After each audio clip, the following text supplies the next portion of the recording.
di që xhamia juaj është një prej më të frekuentuarve në Prishtinë.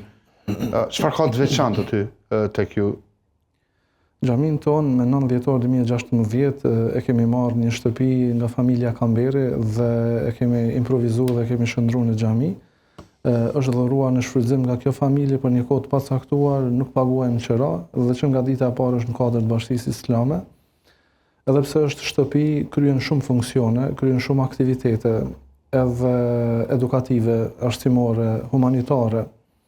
Natyrisht gjatë tërë vitit mundohemi që të jemi në shërbim të besimtarëve dhe të gjitha krijesave ashtu siç na porositet edhe vetë Zoti në Kur'an, i cili na ka kërkuar nga ne që të jemi të dobishëm për gjitha krijesat pa përjashtim. Dhe ky është misioni i secilit besimtar, pra kur mos jetë fokusi jon vetëm tek ata të cilët e besojnë Zotin sikurse ne, i përkasim fesë të cilës ne i përkasim, mirë po mjafton që dikush është krijesë e Zotit, ka nevojë për mbështetje, ka nevojë që t'ju lehtësohet në ndonjë aspekt jeta ku e ka rënduar. Kjo mjafton për ne që ne të gjindemi pranë brenda mundësive.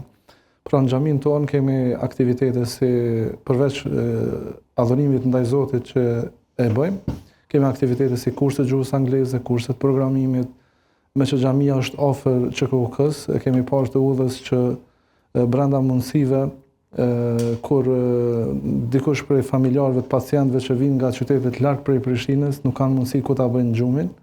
Dhe i shohim se disa flejnë nëpër korridorin, disa nëpër veturat e tyre, dhe janë familjar të pacientëve dhe duhet patjetër që qëndrojnë afër këtyre u mundsojmë që ta bëjnë xhumin në xhamin tonë. Gjithashtu edhe nëse eventualisht ndonjë repart në ÇKUK nuk i përmbush kushtet për pastrim, pacientëve u mundsojmë që të vinë pastrohen në xhamin tonë.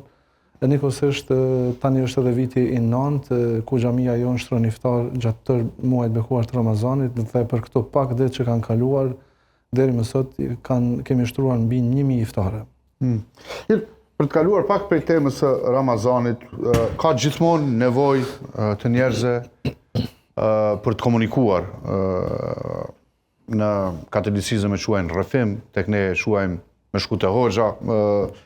Po, sigur ka një lloj stigme edhe për çështjen e kur shkon dikush te hoxha, a është bë për hoxh, edhe kur shkon te psikologu, a është bë për psikolog. Ajo çka në fakt unë po du menjëherë me një si temë diskutimi është tek njerëzit që kanë nevojë të komunikojnë me edhe tek e fundit të rrëfehen. A ka